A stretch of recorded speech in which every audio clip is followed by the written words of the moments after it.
میرے دیکھنے اور سننے والوں کو السلام علیکم ناظرین، اس ویڈیو بلاگ کے ساتھ میں ہوں شاہد کاظمی۔ کرونا جیسی وبا کا اس وقت پوری دنیا میں نہ تو کوئی وجود ہے، نہ اس حوالے سے پیش کیے جانے والے اعداد و شمار حقائق کے اوپر مبنی ہے۔ اس حوالے سے پیش کیے جانے والے شرح اموات ہو، مریضوں کی تعداد ہو، ان تمام کے اندر نہ صرف ابہام موجود ہے بلکہ وہ سراسر جھوٹ کے اوپر مبنی ہے۔ کرونا وائرس کی وبا بنیادی طور پہ چند عالمی طاقتوں کا باہمی گٹھ جوڑ ہے جو وہ کمزور ممالک کو اپنے قبضے میں کرنے کے لیے انہوں نے شروع کر رکھا ہے۔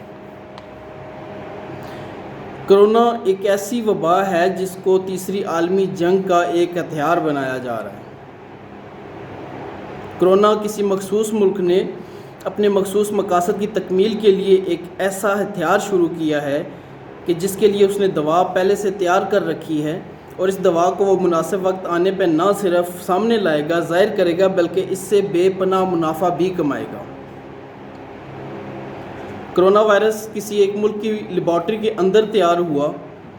اور اس لیبارٹری سے حادثاتی طور پہ یہ لیک ہوا، جس کی وجہ سے یہ پوری دنیا میں پھیل گیا۔ یہ چند مفروضے ہیں جو اس وقت کرونا کے حوالے سے پوری دنیا میں زیر گردش ہیں، اور پوری دنیا سے بھی ہٹ کے اگر جائزہ لیا جائے بطور خاص پاکستان میں یہ مفروضے زبان زد عام ہیں۔ ہم نے یہ جاننے کی کوشش کی کہ عام لوگ اس وبا کے حوالے سے کیا سوچتے ہیں، تو آپ یقین کیجئے کہ چاہے پبلک ٹرانسپورٹ ہو، دیہات ہوں یا شہر ہوں، پڑھے لکھے افراد ہوں، کوڑے ان پڑھ ہوں یا درمیانی حد تک پڑھے لکھے افراد ہوں، تمام کے تمام اس حوالے سے متضاد سوچ رکھتے ہیں۔ اور جتنے لوگوں سے ہم نے بات کی ان میں سے 60% لوگ ایسے ہیں جو ابھی بھی کرونا پہ یقین نہیں رکھتے اور کرونا کے حوالے سے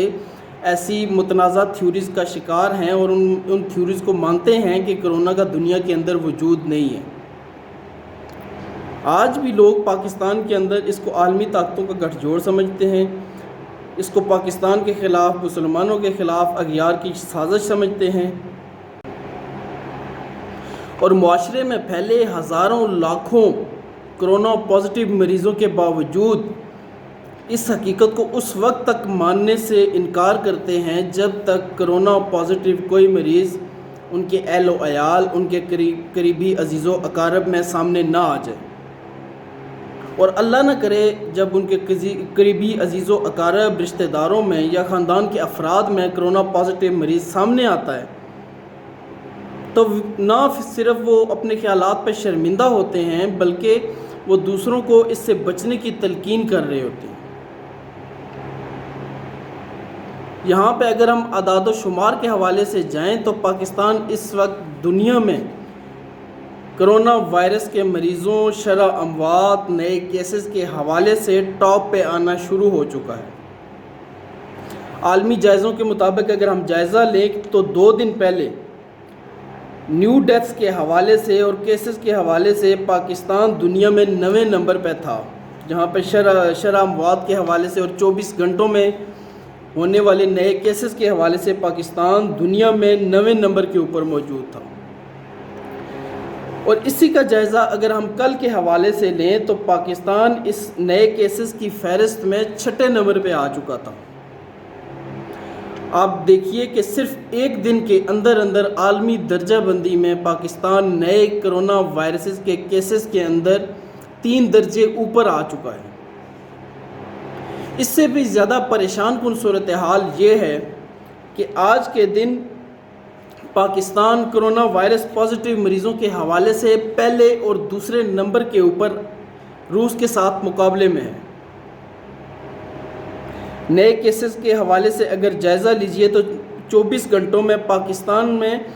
4065 نئے کیس سامنے آئے ہیں،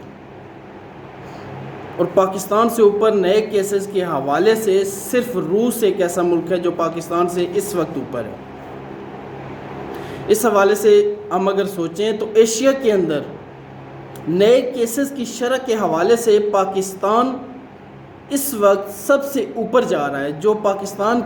پاکستان کے لیے ایک الارمنگ سچویشن ہونے کے ساتھ ساتھ پاکستانی عوام کے لیے بھی ایک لمحہ فکریہ ہے کہ وہ اپنے خیالات کو جب تک اس بیماری کے ساتھ، اس وائرس کے ساتھ ہم آہنگ نہیں کریں گے، اس بیماری کو اس کا وہ مقام نہیں دیں گے کہ جتنا خطرہ یہ پوری دنیا میں پھیلا رہی ہے، تو ہم کبھی بھی کرونا وائرس سے نمٹنے کے قابل نہیں ہو سکتے۔ ہمیں یہ انتظار کرنے کے بجائے کہ ہمارے خاندان کے افراد میں، ہمارے قریبی دوستوں میں جب تک کوئی کرونا پازیٹیو مریض سامنے نہ آئے، ہم اس بیماری پہ یقین نہیں کریں گے۔ یہ نہ صرف ہمارے لیے تباہی کا باعث ہے، بلکہ پاکستانی معاشرے اور بطور قوم ہمارے لیے تباہی کا سبب بن رہا ہے۔ مکمل اجتماعی طور پہ جو کیسز ہیں پاکستان میں 80,000 سے تجاوز کر چکے ہیں۔ مجموعی کیسز کا جائزہ لیجئے، شرح اموات کا پاکستان کے اندر جائزہ لیجئے، یا نئے رپورٹ ہونے والے کیسز کا جائزہ لیجئے، ہر لحاظ سے پاکستان میں شرح بلند ہو رہی ہے۔ تو ہم پھر نہ جانے ان کنسپریسی تھیوریز کے اندر کیوں الجھ گئے ہیں اور احتیاطی تدابیر اپنانے کے بجائے اس بیماری کو ایک مذاق سمجھ لیا ہے۔ پورا ملک عملاً اس وقت لاک ڈاؤن سے نکل چکا ہے۔ پبلک ٹرانسپورٹ کا آپ جائزہ لیجئے،